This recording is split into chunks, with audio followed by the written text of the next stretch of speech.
आज मैं इस्लाम की एक ऐसी शेरनी के बारे में आपको बताऊंगा जिसके बारे में बहुत कम लोग जानते हैं, लेकिन जो भी उनके बारे में जानता है वाकई में कहने पे मजबूर हो जाता है कि ऐसी ही होती हैं इस्लाम की शेरनियाँ।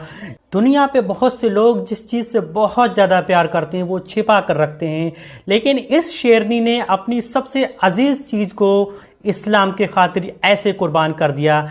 जी हाँ, मैं बात कर रहा हूँ हज़रत खंसा रज़ी अल्लाह ताला अन्हा की, तो मशहूर शायरा थी।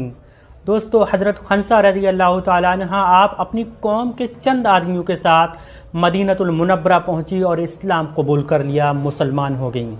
हज़रत उमर के ज़माने में जंग कादसिया में चारों बेटों के साथ शरीक हुई।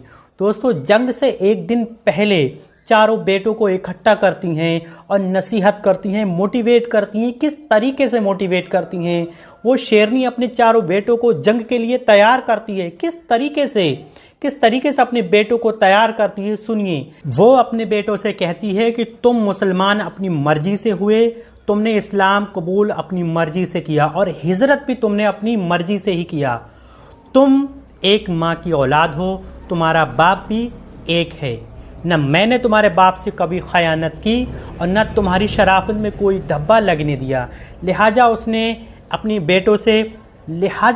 बेटों से अपनी परवरिश के बारे में खूब बयानात किए। तुम्हारे ख़ानदान को कभी मैंने ख़राब नहीं किया, तुम्हारे ख़ानदान को कभी मैंने चोट नहीं पहुंचाई, तुम्हारे ख़ानदान को मैंने कभी ख़राब नहीं किया और तुम्हारे ख़ानदान की इज़्ज़त को कभी मैंने चोट नहीं पहुंचाई। लेकिन मेरे बेटों, क्या तुम्हें पता है अल्लाह रब्बुल आलमीन ने मुजाहिद के लिए क्या सवाब रखा है? क्या तुम जानते हो अल्लाह रब्बुल आलमीन इरशाद फरमाता है, तुम्हें याद रखना चाहिए कि आखिरत की बाकी रहने वाली ज़िंदगी दुनिया की फ़ना होने वाली ज़िंदगी से काफ़ी बेहतर है।